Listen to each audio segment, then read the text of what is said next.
إن الحمد لله نحمده ونستعينه ونستغفره ونعوذ بالله من شرور أنفسنا وسيئات أعمالنا من يهده الله فلا مضل له ومن يضلل فلا هادي له وأشهد أن لا إله إلا الله وحده لا شريك له وأشهد أن محمدا عبده ورسوله يا أيها الذين آمنوا اتقوا الله حق تقاته ولا تموتن إلا وأنتم مسلمون يا أيها الناس اتقوا ربكم الذي خلقكم من نفس واحدة وخلق منها زوجها وبث منهما رجالا كثيرا ونساء واتقوا الله الذي تساءلون به والأرحام إن الله كان عليكم رقيبا يا أيها الذين آمنوا اتقوا الله وقولوا قولا سديدا يصلح لكم أعمالكم ويغفر لكم ذنوبكم ومن يطع الله ورسوله فقد فاز فوزا عظيما أما بعد فإن أصدق الحديث كتاب الله تعالى وخير الهدي هدي محمد صلى الله عليه وسلم وشر الأمور محدثاتها وكل محدثة بدعة وكل بدعة ضلالة وكل ضلالة في النار أما بعد. Donc Inch'Allah Tabaraka wa Ta'ala, la semaine dernière on avait fini le chapitre des récipients et des ustensiles et j'ai décidé de faire une petite trêve sur le livre Al-Wajiz. Comme c'est les vacances, beaucoup de gens sont absents et le chapitre qui suit c'est le chapitre de la purification. C'est un chapitre important, il y a des notions que beaucoup de gens ont besoin de connaître. J'ai donc décidé pendant le reste de ces vacances de faire la biographie d'un savant, chaque vendredi de faire la biographie d'un savant jusqu'au retour des gens Inch'Allah Ta'ala. Donc la biographie du savant que j'ai choisi aujourd'hui est Cheikh Ibn Baz rahimahullah ta'ala. Donc aujourd'hui on va parler de Cheikh Ibn Baz. La dernière fois on avait parlé de Cheikh Al-Albani rahimahullah et aujourd'hui on va parler de Cheikh Ibn Baz rahimahullah ta'ala. Il s'appelle Abdelaziz ibn Abdillah ibn Baz rahimahullah ta'ala. C'est la plus grande personnalité scientifique, islamiquement parlant, de notre époque, comme l'a dit Cheikh Abdel Mohsin Abbad. C'était un muhaddith, c'est-à-dire qu'il avait la science du hadith. C'était également un faqih. Il maîtrisait également la compréhension des hadiths. Et c'était aussi un zahid. C'était une personne qui ne donnait pas beaucoup d'importance à cette vie d'ici-bas. Il est né à Riyad en l'an 1330 de l'Hégire, ce qui correspond à l'année 1910 selon le calendrier chrétien. Il a grandi dans une famille qui était connue par sa science et par sa bonté. Il a appris le Coran par cœur avant d'avoir l'âge de la puberté. À l'âge de 16 ans, rahimahullah ta'ala, il a eu une maladie des yeux et cette maladie a duré 4 ans jusqu'à l'âge de ses 20 ans où il est devenu aveugle, rahimahullah ta'ala. Parmi ses shuyukh, ses professeurs, il en avait beaucoup, mais celui qu'il a le plus côtoyé, celui dont il a le plus appris est Muhammad ibn Ibrahim ibn Abdul Latif al-Sheikh, qui s'appelle Muhammad ibn Ibrahim ibn Abdul Latif al-Sheikh. Et quand vous entendez al-Sheikh, c'est-à-dire que cette personne fait partie de la famille du Sheikh Muhammad ibn Abdul Wahhab rahimahullah ta'ala. Quand vous entendez al-Sheikh, sachez que cette personne est un des descendants, qu'il soit direct ou indirect, de l'imam Muhammad ibn Abdul Wahhab. Cheikh Ibn Baz rahimahullah a appris de ce savant, Muhammad ibn Ibrahim, a étudié avec lui plus de 10 ans. Il a étudié l'ensemble des chapitres de la science. Quant à ses élèves,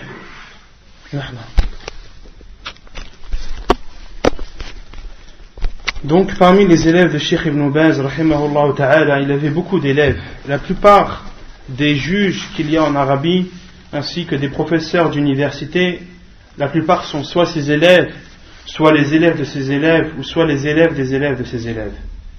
Et le plus connu parmi les élèves de Cheikh Ibn Baz, rahimahullah, il y a Cheikh Ibn Uthaymin, rahimahullah, qui est un des élèves de Cheikh Ibn Baz. Il y a aussi Ibrahim al-Sheikh. Il y a aussi Abdullah ibn Ghadayan, qui est un savant connu en Arabie. Il y a aussi Salih al-Hidan, qui lui aussi est connu en Arabie.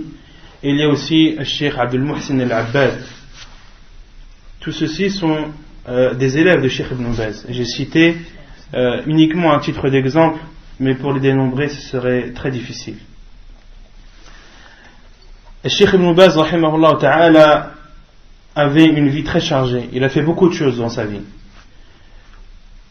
Les premiers travaux qu'il a fait, il était juge dans une ville qui s'appelle Al-Kharj en Arabie. Il était juge de l'année 1937 jusqu'à l'année 1951. Ensuite, il a enseigné dans Al-Ma'had al-Ilmi à Riyad, dans un centre scientifique où les gens apprennent la science religieuse. Cheikh Ibn Baz y a enseigné. Il a également enseigné dans l'université de Riyad jusqu'à la fin des années, jusqu'à la fin de l'année 1960. Donc Cheikh a enseigné presque 9 ans. Ensuite, au tout début de l'année 1961, il y a eu l'ouverture de Al-Jamia al-Islamiyya à Médine. Il y a eu l'ouverture de l'université islamique de Médine. Elle a ouverte au tout début de l'année 1961.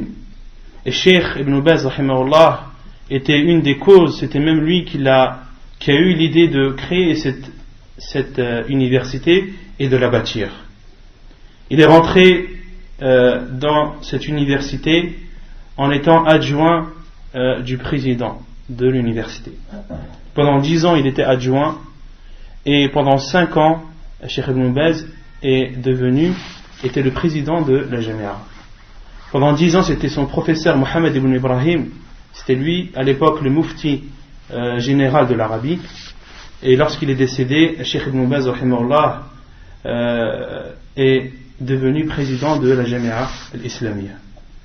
Et entre autres, Cheikh Ibn Baz, c'est lui qui a invité Cheikh al-Albani, rahimahullah. Il a proposé de venir enseigner dans cette université. Donc, Cheikh Ibn Baz était à l'université de Médine jusqu'à l'année 1975 à peu près. Et de 1975 jusqu'à 1994, il était le président de Dar al-Ifta. Il était président de la maison de la fatwa. C'était de là-bas que sortent les fatwas, c'est là-bas que les gens adressent leurs questions, etc. Du monde entier. Ensuite, après l'année 1994, Cheikh Ibn Baz, rahimahullah, a été désigné comme le mufti général de l'Arabie Saoudite jusqu'à la fin de ses jours. Cheikh Ibn Baz, rahimahullah, est décédé en 2000, donc il était mufti pendant 6 années. Sa science, c'était un grand savant. C'était un savant, comme appellent les savants, alimun rabbani. C'était un alim rabbani. Et un alim rabbani, c'est plus qu'un alim, tout court. Al-alim al-rabbani, comme le définit Al-Hafid ibn Hajar, rahimahullah, il dit un savant n'est alim rabbani qu'à partir du moment où il est savant, où il applique sa science, et à partir du moment où il l'enseigne également. Donc un savant qui a la science, qui applique sa science, et qui l'enseigne, est un alim rabbani. Et Cheikh Ibn Baz, rahimahullah, était un alim rabbani. C'était aussi un imam dans la religion. Les gens le suivaient et le prenaient comme exemple. C'était un grand savant dans le hadith et dans le fiqh. Il donnait beaucoup d'importance et il suivait beaucoup les preuves du Coran et de la Sunna du prophète alayhi salatu wassalam. Et il donnait une importance toute particulière à l'essence du hadith. Il faisait très attention au hadith pour qu'il soit authentique et étudier les chaînes de transmission et différencier les hadiths authentiques des hadiths faibles. Cheikh Ibn Baz était aussi connu pour avoir une grande science dans ilm al-rijal, dans la science des rapporteurs du hadith. Et il connaissait très bien le nom des rapporteurs des hadiths du prophète alayhi salatu wassalam. Il était mufti à l'intérieur de l'Arabie comme à l'extérieur. Les questions lui venaient du monde entier. Cheikh Ibn Baz, rahimahullah, avait une grande place, une place très importante dans la science. Et de sa science attestait tout le monde, que ce soit les savants ou autres. Et Cheikh Ibn Baz, rahimahullah, a atteint ce niveau de science, le niveau de imam dans la religion, après beaucoup de difficultés, après beaucoup d'efforts. Il a beaucoup patienté et s'en est remis à Allah subhanahu wa ta'ala. Et beaucoup se demandent comment Cheikh Ibn Baz rahimahullah a atteint un tel niveau de science alors qu'il est aveugle. Beaucoup se demandent et se posent cette question. Et les savants ont répondu que Cheikh Ibn Baz rahimahullah était quelqu'un qui était extrêmement motivé dans l'apprentissage de sa religion. Il côtoyait énormément les savants. Il étudiait avec les étudiants en sciences, avec les tulab al-ilm. Il patientait. Il faisait attention à ne pas perdre son temps. Et avant tout cela, le plus important, il était sincère envers Allah subhanahu wa ta'ala dans son apprentissage. Et il avait une bonne intention. Quant au bienfait de Cheikh Ibn Baz rahimahullah a beaucoup profité à la communauté musulmane. Il donnait beaucoup aux gens, il leur donnait sa science, il leur donnait ses conseils, il les aidait avec son argent, il appelait à Allah subhanahu wa ta'ala avec la sagesse et la bonne parole. Il a écrit beaucoup de livres, il appelait à Allah subhanahu wa ta'ala également à travers ses conférences et ses cours. Il désignait des du'at, des prêcheurs qu'il a envoyés à l'extérieur de l'Arabie, et Cheikh Ibn Baz rahimahullah se débrouillait afin que ces prêcheurs soient rémunérés. Cheikh Ibn Baz rahimahullah faisait tous ses efforts pour trouver des fonds afin d'aider ces prêcheurs et de les rémunérer. De même que Cheikh Ibn Baz rahimahullah a propagé ses fatawa, les réponses aux questions qui lui étaient posées dans ses livres, dans ses rencontres et également à travers le téléphone, par relation téléphonique. De même, parmi les bienfaits de Cheikh rahimahullah, il donnait une attention particulière à tout ce qui était dit dans les magazines et les journaux. Et lorsqu'une erreur y était présente, ou qu'un journal avait dévié ou avait dit une mauvaise chose dans l'islam ou une chose fausse, Cheikh Ibn Baz s'empressait d'écrire et de montrer l'erreur. De même que Cheikh Ibn Baz rahimahullah ta'ala aidait beaucoup les gens et les personnes nécessiteuses. Cheikh Ibn Baz aussi était connu pour ses intercessions. Il intercédait à beaucoup de personnes qui voulaient avoir un titre de séjour régulier en Arabie. De même qu'il intercédait auprès des élèves qui voulaient être acceptés dans les universités. Il aidait aussi les personnes qui étaient endettées. Il réconciliait les personnes qui s'étaient disputées. De même que Cheikh Ibn Baz rahimahullah finançait beaucoup de centres et d'associations islamiques, que ce soit à l'intérieur de l'Arabie ou à l'extérieur. Et parmi les centres qu'il rémunérait, Cheikh rahimahullah, il y a le markaz de Cheikh Ibn Muqbil rahimahullah à Dammaj. Cheikh Ibn Baz donnait beaucoup d'argent à ce markaz. De même qu'il aidait les personnes emprisonnées, que ce soit à l'extérieur de l'Arabie ou à l'intérieur. Je sais que par exemple en France, il y a un imam une fois qui avait été condamné, et pendant le jugement, une valise diplomatique est arrivée au tribunal. La valise diplomatique venait de la part de Cheikh Ibn Baz rahimahullah, où il essayait d'intercéder en faveur de cet imam. De même que Cheikh Ibn Baz rahimahullah aidait les personnes qui avaient besoin d'argent pour se soigner. Il aidait aussi les personnes qui avaient besoin de percer des puits chez eux. De même qu'il intercédait auprès des personnes qui avaient besoin que l'on les alimente en électricité. Autant de choses que Cheikh Ibn Baz rahimahullah apportait à sa communauté. Lorsqu'une personne venait le voir dans son bureau où chez lui, Cheikh Ibn Baz rahimahullah l'invitait soit à déjeuner, soit à dîner avec lui. Et Cheikh Ibn Baz demandait toujours à la personne comment elle va, si ses parents sont encore vivants, comment vont tes parents.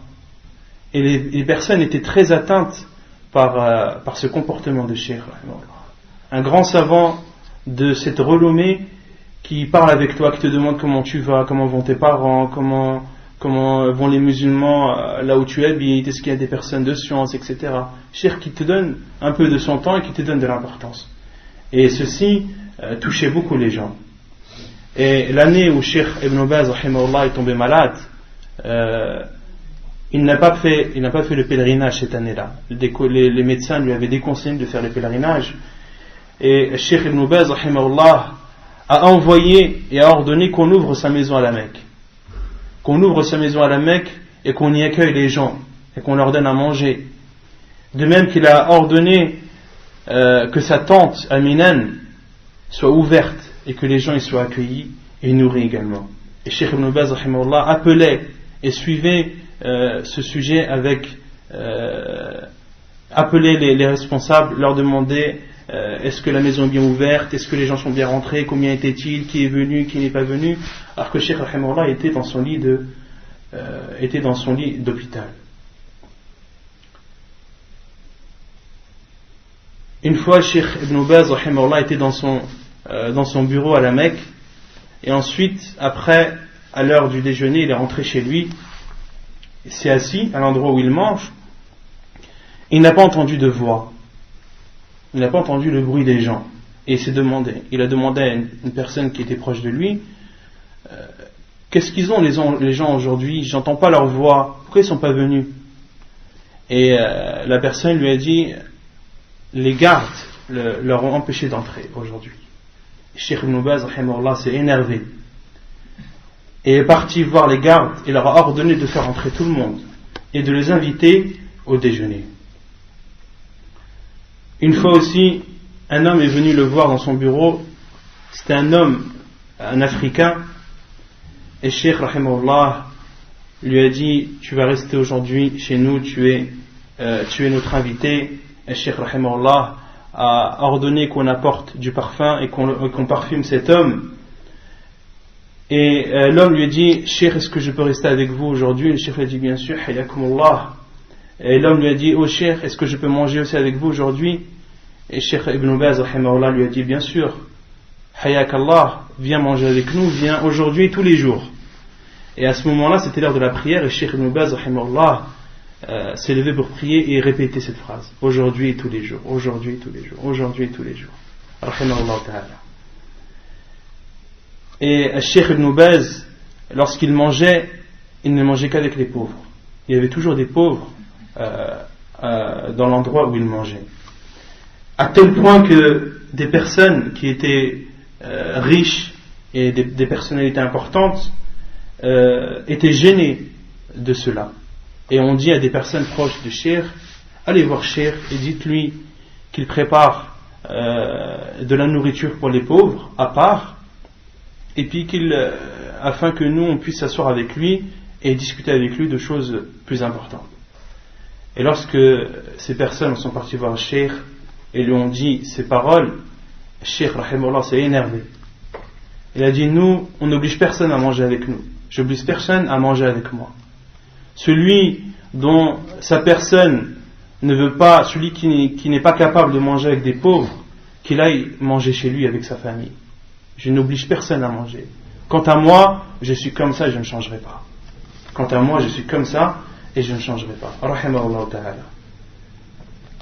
De même que Cheikh Ibn Baz, pour aider les gens, demandait une avance sur son salaire du mois prochain afin d'aider les personnes nécessiteuses. Une fois, il a donné plus de 400 000 riyals, ce qui représente 100 000 euros, à une femme handicapée qui avait du mal à se marier. Cheikh Ibn Baz rahimahullah lui a donné cette somme afin qu'elle s'achète une maison, en espérant que quelqu'un veuille se marier avec elle, en sachant qu'elle a une maison. De même qu'un homme des Philippines a écrit une lettre à Cheikh, cet homme s'est converti dans son pays et les gens de son pays l'oppressaient et ont détruit sa maison. Et cet homme a écrit à Cheikh Ibn Baz, il lui a dit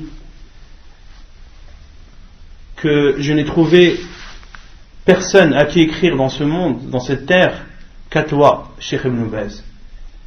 Et l'homme a expliqué sa situation, et Cheikh Rahimahullah lui a répondu et a envoyé avec sa lettre 10 000 rials.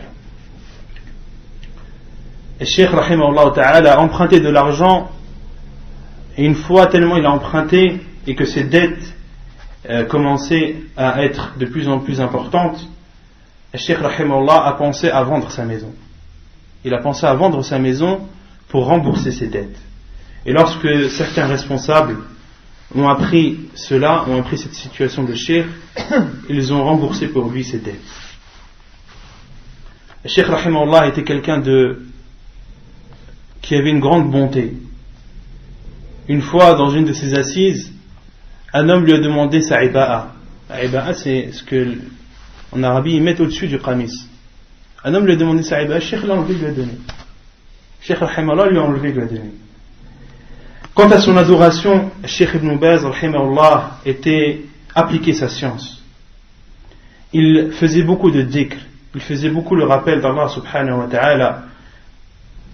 Il faisait le rappel même pendant qu'il mangeait et entre les bouchées.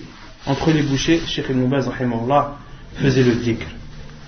De même que Cheikh Ibn Baz Rahimahullah était aussi connu pour faire beaucoup d'invocations. C'était une personne qui invoquait beaucoup Allah subhanahu wa ta'ala. Quant à ses pèlerinages, Cheikh Ibn Baz Rahimahullah a fait le pèlerinage 47 fois. Cheikh Abdul Muhsin Al-Abbad Hafidahullah rapporte et dit qu'en 1977 il est parti un peu avant le Hajj visiter Cheikh Ibn Baz Rahimahullah dans sa maison à la Mecque et a dormi chez lui. Et Cheikh Ibn Baz, parmi ses habitudes, le soir il marchait un quart d'heure à 30 minutes chez lui. Il marchait et Cheikh Abdul Muhsin Al-Abbad disait que Cheikh Ibn Baz, lorsqu'il marchait, il récitait le Coran. Il ne se contentait pas de marcher uniquement, il ne perdait pas son temps, il marchait pour entretenir sa santé et profiter de ce moment aussi pour lire et réviser le Coran. De même que Cheikh Abdul Muhsin Al-Abbad Hafidahullah raconte qu'une fois il est rentré dans la mosquée de Médine avec Cheikh Ibn Baz à l'heure de Dhuhr. Et Cheikh Ibn Baz a pris 4 rak'at avant le Dhuhr, tandis que Cheikh Abdul Muhsin Al-Abbad en a pris que 2. Lorsque Cheikh Ibn Baz a terminé de prier, il a demandé à Cheikh Abdul Muhsin combien as-tu prié de rak'at? Cheikh Abdul Muhsin a dit 2. Il a dit prie 4, c'est mieux, c'est préférable et c'est le mieux, et c'est ce qui a été le plus rapporté dans la sunna du prophète alayhi salatu wassalam, pour montrer comment Cheikh Ibn Baz rahimahullah donnait de l'importance à la sunna et comment aussi il la mettait en pratique autant qu'il le pouvait. C'est une personne qui avait beaucoup peur d'Allah subhanahu wa ta'ala et qui priait la nuit.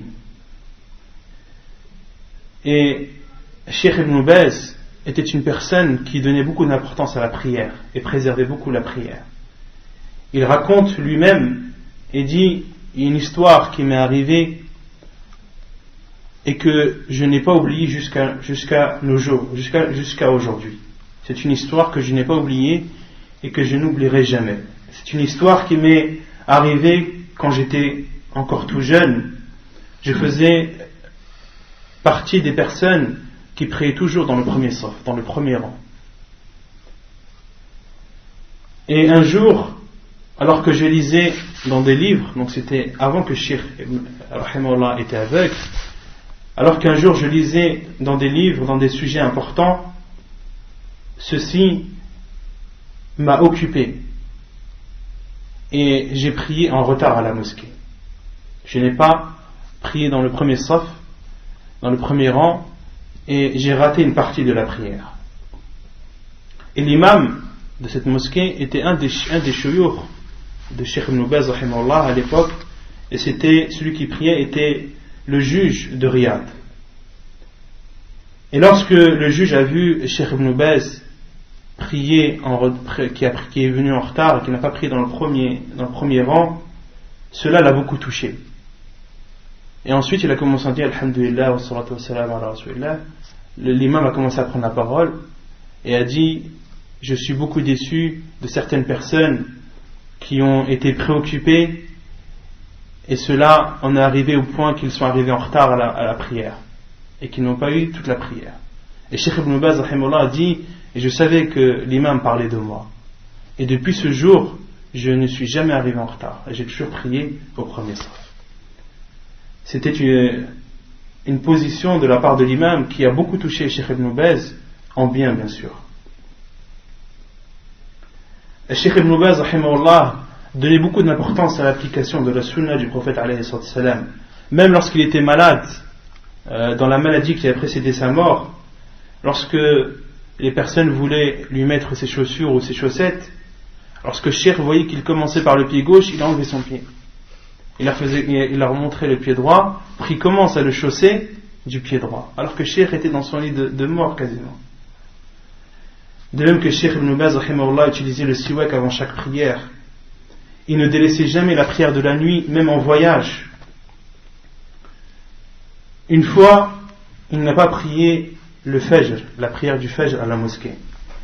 Et certains de ses élèves sont partis à sa maison, ont frappé, et Cheikh leur a ouvert la porte, et immédiatement leur a demandé l'heure de la prière. Ses élèves lui ont dit que la prière est terminée, les gens ont prié.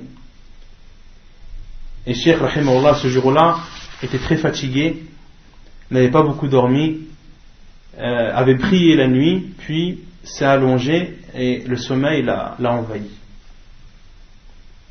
Et personne ne l'a réveillé et personne n'a mis son réveil.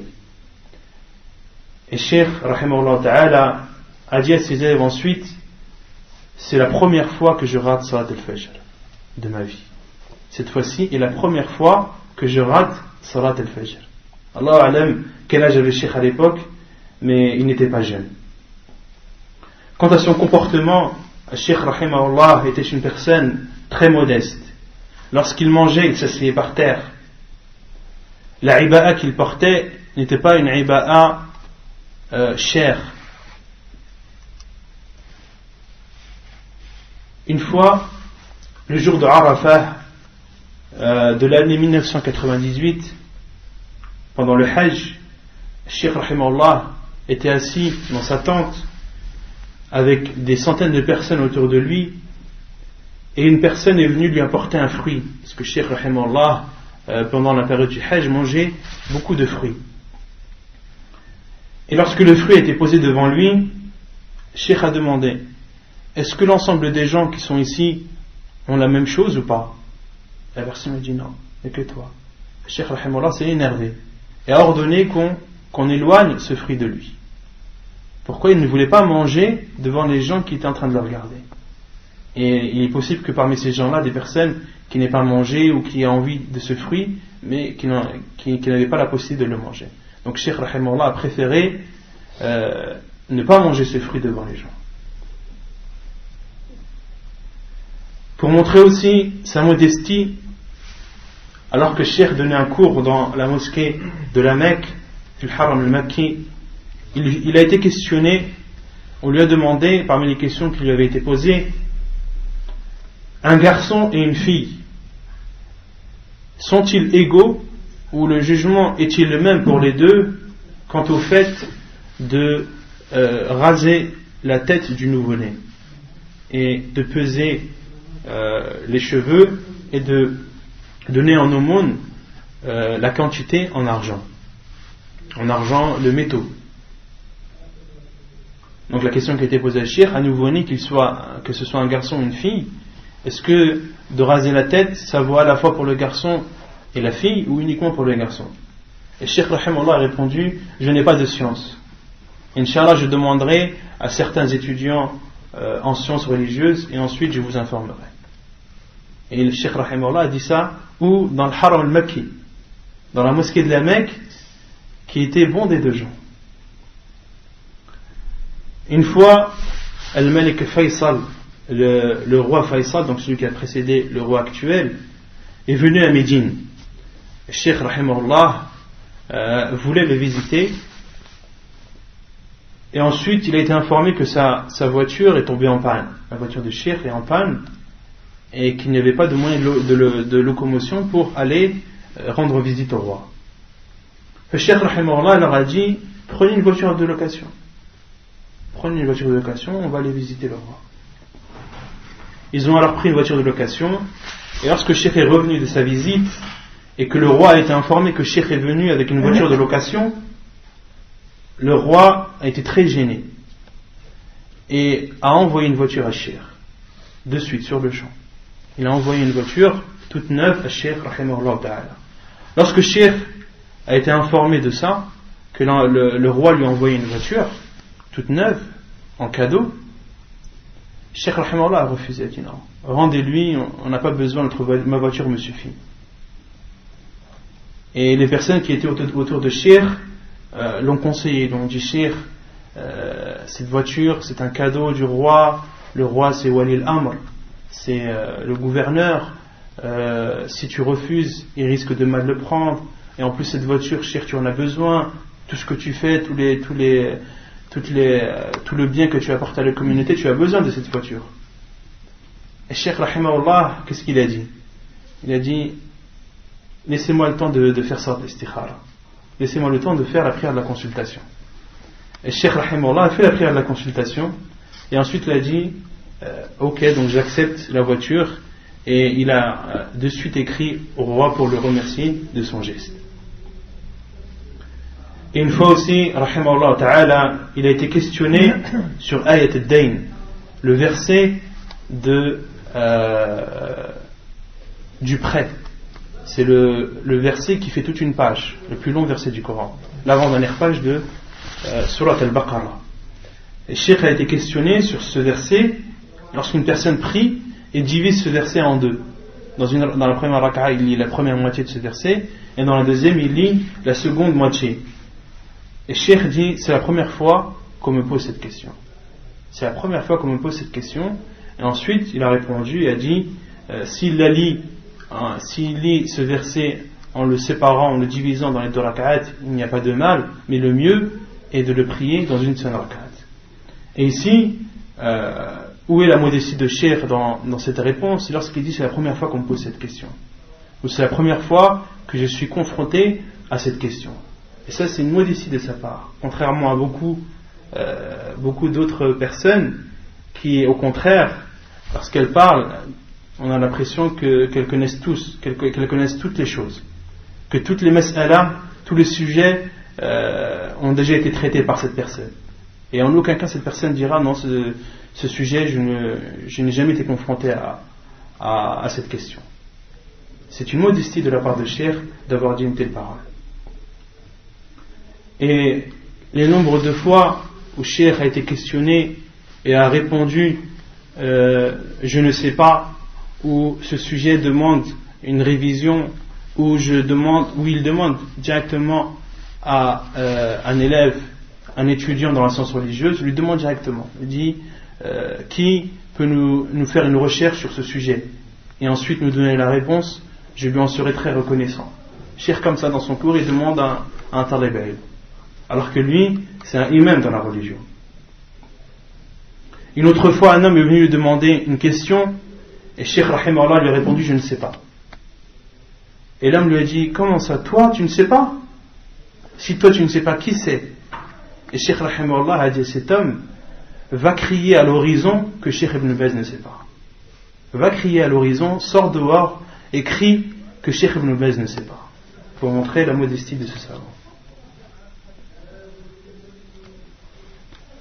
Parmi aussi les choses qui montrent la modestie de Cheikh, il n'aimait pas qu'on fasse ses éloges. Une fois, un étudiant en sciences religieuses a écrit un poème où il cite les éloges de Cheikh Al-Albani et de Cheikh Ibn Baz rahimahullah ta'ala. Il cite ces éloges et ce poème a été lu par Cheikh par une personne qui travaillait dans Majalat al-Da'wa, dans un magazine qui s'appelle Majalat al-Da'wa. Et cette personne a lu le poème à Cheikh, et ensuite Cheikh lui a demandé est-ce que tu vas publier ce poème dans le magazine? Et l'homme a répondu, si vous l'autorisez, oui. Cheikh il a dit, déchire-la. Cheikh a refusé que ce poème soit publié dans ce magazine. Il lui a dit, déchire. Et en an 1415 de l'Hégire,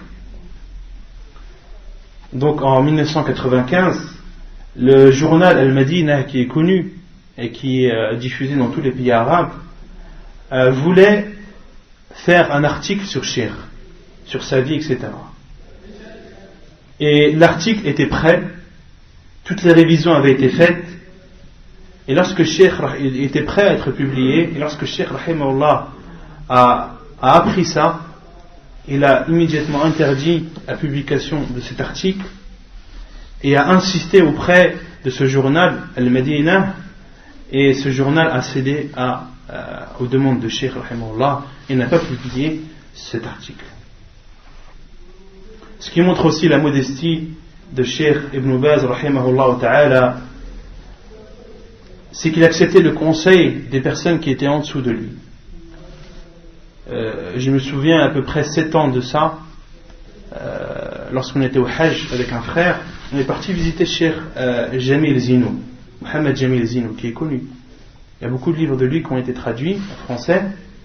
On est parti chez lui et Cheikh nous a invités à dormir chez lui.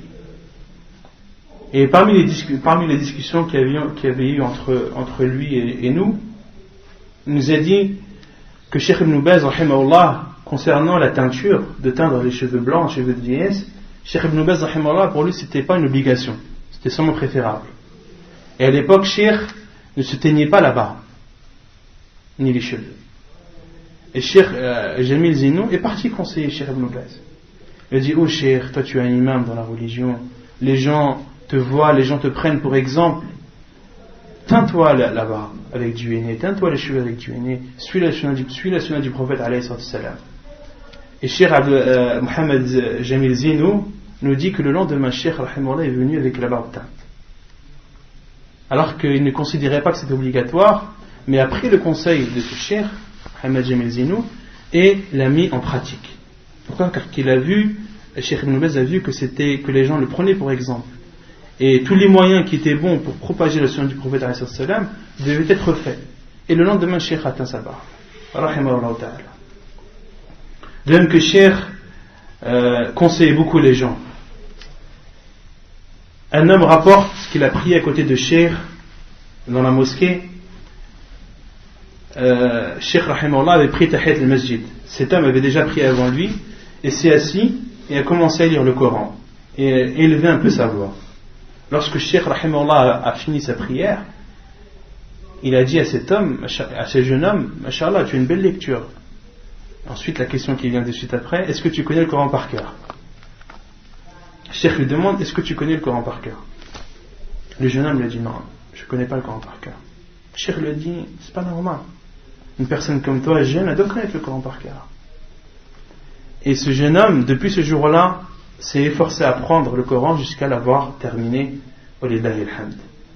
Donc Cheikh rahimahullah conseillait souvent les gens et leur ordonnait le bien et leur interdisait le mal. Une fois aussi, dans une de ses assises, il a demandé à une personne, est-ce que tu lis le Coran souvent? Est-ce que tu as une partie du Coran que tu lis tous les jours? L'homme lui a dit non, de temps en temps je lis, de temps en temps je ne lis pas. Cheikh lui a dit non, il faut que tu prennes une partie du Coran que tu lis tous les jours. Ne sais-tu pas que si tu lis 2 hizb par jour, tu finis le Coran en un mois? Ne sais-tu pas que si tu lis 4 hizb par jour, tu finis la lecture du Coran tu finis la lecture du Coran 2 fois par mois? Cheikh rahimahullah conseillait beaucoup les gens. Il lui a dit, ne reste pas comme ça, à lire de temps en temps le Coran. Non, prends-toi une partie du Coran que tu lis tous les jours. Et ne faiblis pas, fais des efforts pour toujours lire cette partie. Et 2 hizb, c'est quoi? C'est 20 pages. 20 pages du Coran. Tu lis 20 pages du Coran par jour, en un mois tu l'as lu entièrement. De même que Cheikh rahimahullah, parmi ses comportements louables, il donnait beaucoup d'importance au temps. À chaque fois qu'on parle des savants, on parle toujours de leur importance qu'ils donnent au temps. Cheikh rahimahullah était très strict dans les rendez-vous, comme Cheikh Al-Albani, comme on l'avait vu. Cheikh Rahimahullah connaissait l'heure, alors qu'il n'avait pas de montre. Et plusieurs fois, des personnes disent que Cheikh Ibn Baz, Rahimahullah, une fois, savait lorsque le mueddin était en retard. Il dit, ce n'est pas l'heure de la prière. Pourquoi le mueddin n'a pas encore fait l'adhan? L'heure n'est pas encore entrée. Et de suite après, il y avait l'adhan qui était élevée. Donc Cheikh connaissait l'heure et sans avoir de montre. De même, parmi les choses qui montrent que Cheikh Rahimahullah donnait beaucoup d'importance au temps, on lui lisait des livres et on lui lisait des fatwas, etc. Même lorsque Cheikh descendait de sa voiture. Lorsqu'il allait travailler, il descendait de sa voiture. Entre la voiture et son bureau, les gens lui posaient des questions. Ou bien on lui lisait un livre. Cheikh, on lui lisait toujours, tout le temps. Tout le temps, on lisait sur Cheikh. Soit on lisait un livre, soit on lui posait des questions, soit c'était une demande qui lui était faite, etc. Et une fois, les responsables de l'endroit où il travaillait lui ont proposé de lui faire une porte à l'endroit où sa voiture stationne. Donc il sort de sa voiture et il rentre directement dans son bureau. Et Cheikh a refusé. Il a dit non. Parce que moi, dans ce temps où je sors, dans ce laps de temps où je sors de ma voiture et que je vais dans mon bureau, je réponds à des questions. J'apporte du bien aux gens. Et si vous m'ouvrez cette porte, ce bien-là, je ne pourrai plus le faire. De même, parmi les choses qui montrent que Cheikh Rahimahullah donnait beaucoup d'importance au temps, il a travaillé plus de 60 ans et il n'a jamais pris de vacances. 60 années sans jamais n'avoir pris un seul jour de vacances. Cheikh n'a jamais pris de vacances. Parmi les choses dont Cheikh est connu, c'est qu'il n'a jamais pris de vacances et il n'a jamais voyagé en dehors de l'Arabie. Il n'est jamais sorti de l'Arabie, Cheikh Abou Bakr.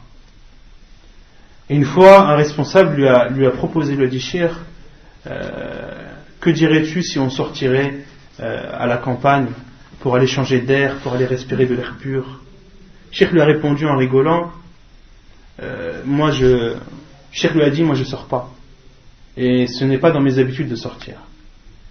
Et le responsable lui a dit, mais Cheikh, mais la personne a besoin de sortir, a besoin de changer d'air, a besoin de respirer de l'air frais, tout ça. Et Cheikh en rigolant lui a dit, celui qui a besoin de changer d'air et de respirer de l'air frais, qu'il monte à la terrasse et ça lui suffira.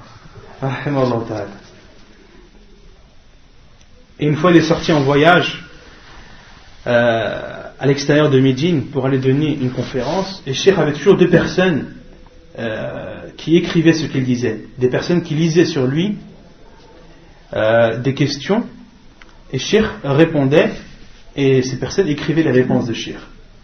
Et une fois, lorsqu'il est sorti en voyage à l'extérieur de Médine, Cheikh, lorsqu'il rentrait dans sa voiture, il disait de Arruko, la dua du voyageur, et ensuite il disait Tawakkalu ala Allah. Il disait à ses écrivains, Tawakkalu ala Allah. Commencez à lire. Ayez confiance en Allah et commencez à lire. Ne perdez pas de temps. Et ce jour-là, les deux écrivains de Cheikh ont dit au Cheikh, on lit toujours sur toi. Et là, on a l'occasion de voyager. Laisse-nous profiter un peu de notre voyage, de regarder les montagnes, de regarder la plaine, de regarder la nature, de réfléchir sur la création d'Allah. Et Cheikh a rigolé, rahimahullah. Il a dit, ok. Donc, l'un d'entre vous me lit. Pendant que l'un lit, l'autre regarde et réfléchit sur les créations d'Allah. Et lorsqu'il a fini de lire et que moi, je dicte, celui qui regardait, qui réfléchissait, écrit, et celui qui lisait, regarde et réfléchit sur la création d'Allah subhanahu wa ta'ala. Comme ça, pour gagner du temps et pour pas le perdre. Et Cheikh Rahimahullah avait la baraka, son temps était béni. Une personne rapporte que Cheikh, une fois, entre le Maghrib et l'Isha, donc les assises de Cheikh c'était comme ça. Lorsqu'on assistait à ces assises, Cheikh était assis, avec une personne à sa droite, une personne à sa gauche, une personne qui lit les demandes des gens, les demandes d'intercession, les questions sur le divorce, les lettres qui lui sont envoyées, plein de choses. Tout le temps, Cheikh avait tout le temps des choses à dire sur lui. Et Cheikh, lorsqu'il répondait aux demandes, etc., l'autre personne écrivait la parole de Cheikh. Donc, l'assise de Cheikh est assis, à sa droite et à sa gauche, des personnes qui écrivent ce qu'il dit et lisent. Et il y a le téléphone aussi à côté de Cheikh. Le téléphone qui n'arrête pas de sonner, des personnes qui viennent le saluer, et ce jour-là, il y avait 60 personnes qui lui avaient posé des questions. 60 questions qui ont été posées à Cheikh, avec les 2 personnes à ses côtés qui lisent et écrivent ce qu'il dit, les personnes qui viennent le saluer, et le Cheikh a fini tout entre le Maghrib et l'Aïcha, pour montrer à quel point son temps était béni. De même que Cheikh rahimahullah était connu pour avoir une excellente mémoire. Donc comme je vous ai dit, il a appris le Coran avant l'âge de la puberté, ce qui montre aussi sa grande mémoire, c'est que Cheikh utilise les versets et les hadiths du prophète avec une extrême aisance, une très grande facilité. Lorsque Cheikh donne un cours et qu'il se justifie par un hadith ou par un verset, il n'hésite pas. La preuve est la parole d'Allah subhanahu wa ta'ala, et il la cite. La preuve est le hadith du prophète et il le cite. Il n'y a pas d'hésitation. De même que Cheikh rahimahullah connaissait par cœur as-Sahihayn, Sahih al-Bukhari et Sahih Muslim. De même qu'il connaissait par cœur Bulugh al-Maram. Et Cheikh Ibn Baz rahimahullah, même lorsqu'il était âgé, sa mémoire n'était pas atteinte. Sa mémoire était intacte. Sa raison aussi était intacte. Et c'est de même pour tous les savants en général. Même Cheikh al-Albani rahimahullah, sa mémoire était intacte, sa raison était intacte. Contrairement à beaucoup de gens, quand ils vieillissent, on a l'impression de parler à des petits enfants. Ils ne se rappellent plus de rien, ils ne se rappellent plus de leurs enfants, etc. Et parmi les savants qu'on a rencontrés aussi, il y a Mohammed ibn Abdul Wahhab al-Banna, un Égyptien qui habite à Jeddah, un des savants connus d'Arabie. Et ce cheikh a plus de 50 enfants. Il a plus de 50 enfants et il est âgé, il doit avoir plus de 88 ou 89 ans lorsqu'on l'avait vu. Et ses enfants, il ne les reconnaît même plus, il ne connaît même plus le prénom de ses enfants. Mais lorsque tu lui poses une question sur la religion, lorsque tu lui demandes un renseignement, lorsque tu lui demandes, le cheikh te parle en disant les versets, en disant les ahadiths, sans aucune difficulté. Subhanallah. Et c'est là où on voit le hadith du prophète lorsqu'il dit ihfadillah yahfadk, préserve Allah et Allah te préservera. Préserve Allah, c'est-à-dire préserve les limites d'Allah, préserve les ordres d'Allah en les appliquant et préserve ses interdits en les délaissant. De même que Cheikh Ibn Baz rahimahullah reconnaissait les personnes même après une longue période de séparation. Il ne les reconnaissait qu'à la voix. Il ne les reconnaissait qu'à la voix.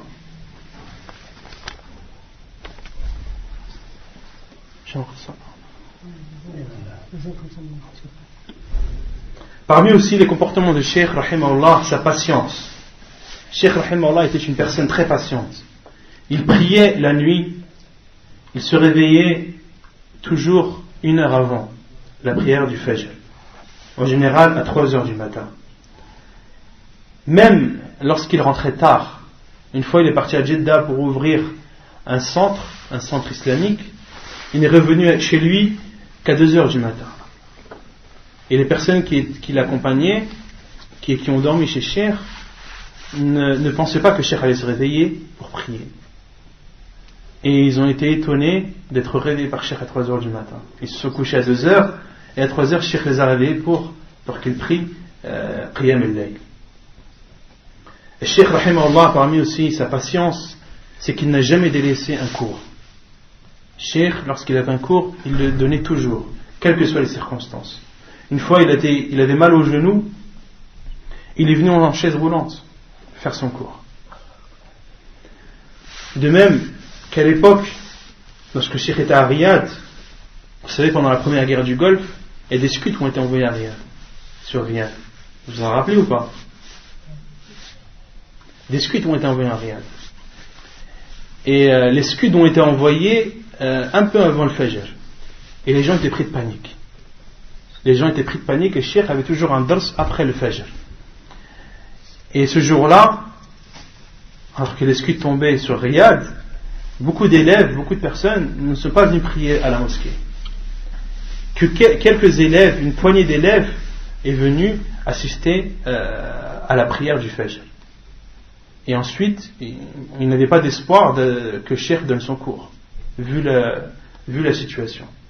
Et ils ont été étonnés de voir Cheikh rentrer, comme si de rien n'était, comme si tout était bien, comme si tout était tranquille. Et Cheikh a prié, a donné son cours. Rahimahullah ta'ala.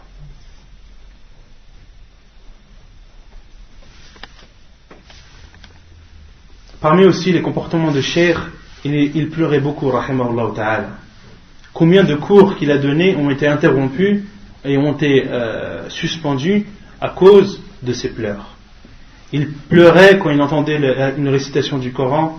Il pleurait également lorsqu'il entendait des éloges faits du Coran et de la Sunna du prophète alayhi salam. Il pleurait aussi lorsque l'on citait son cheikh Mohammed ibn Ibrahim.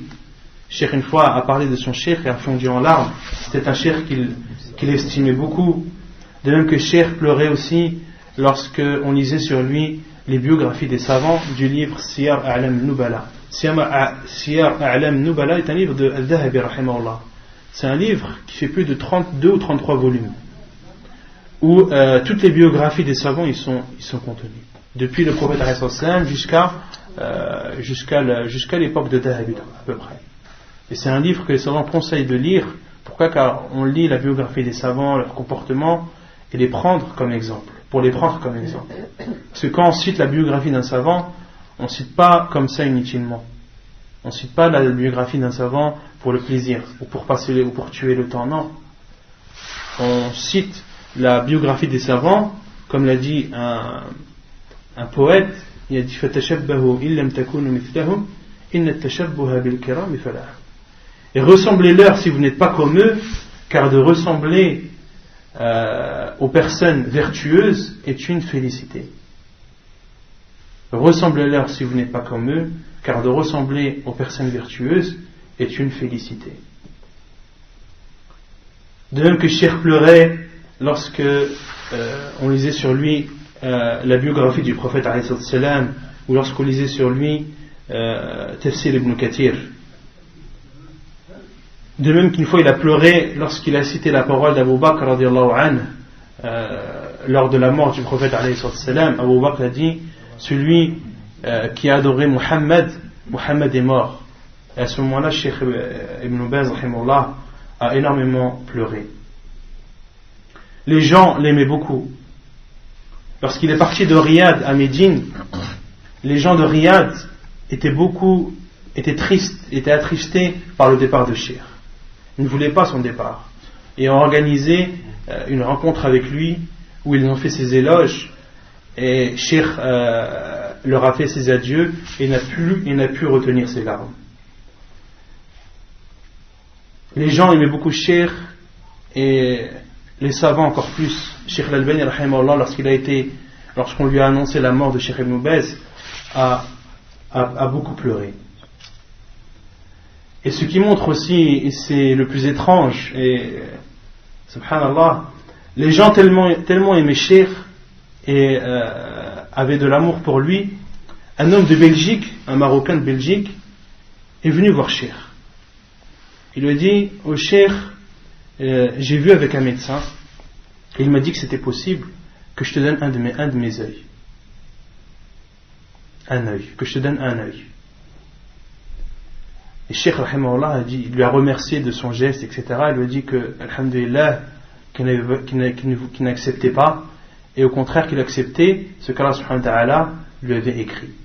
De même qu'une personne, un Soudanais, est venu le voir aussi. Il lui a dit: Cheikh, je veux te donner un œil. Je veux te donner un œil, un de mes œils, accepte-le. Cheikh a refusé, il lui a remercié de son geste, et il lui a refusé et a dit: alhamdulillah, nahnu raduna bima kataba Allah lana. On accepte et on est entièrement satisfait de ce qu'Allah subhanahu wa ta'ala a écrit pour nous. Et Cheikh rahimahullah était d'une grande gentillesse, était doté d'une grande gentillesse. Une fois un homme est venu lui parler et l'a insulté Cheikh Ibn Baz violemment. Et cet homme est décédé par la suite.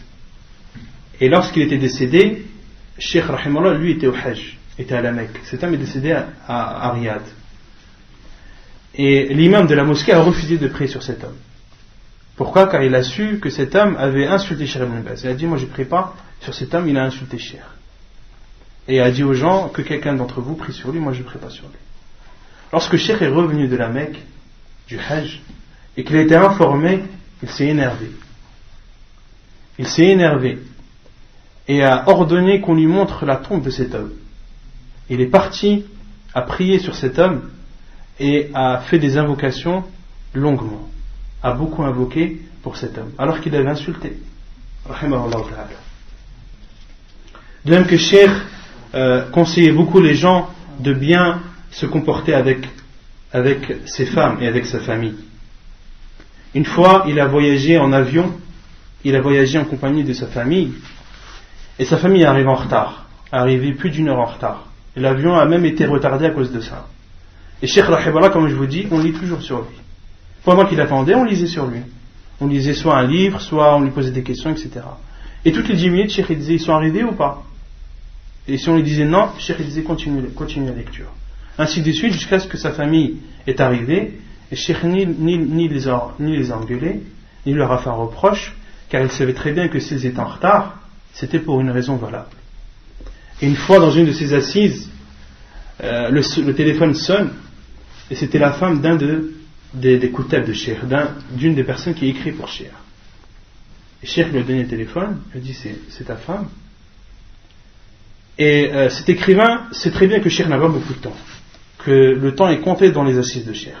Donc il ne voulait pas tarder au téléphone. Sa femme lui demande, est-ce que tu vas déjeuner aujourd'hui? Il dit non, et raccroche. Et Cheikh lui dit, ça y est, t'as fini la conversation téléphonique?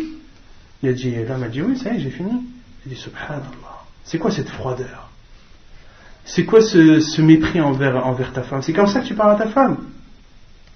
Et l'homme lui a dit, mais Cheikh, elle m'a demandé ce que j'ai déjeuné aujourd'hui, j'ai dit non, c'est tout, le but de l'appel il est fini, donc j'ai raccroché. Cheikh lui a dit, la hawla wa la quwwata illa billah. Khayrukum khayrukum li ahli. Le meilleur d'entre vous est le meilleur envers sa femme, envers sa famille.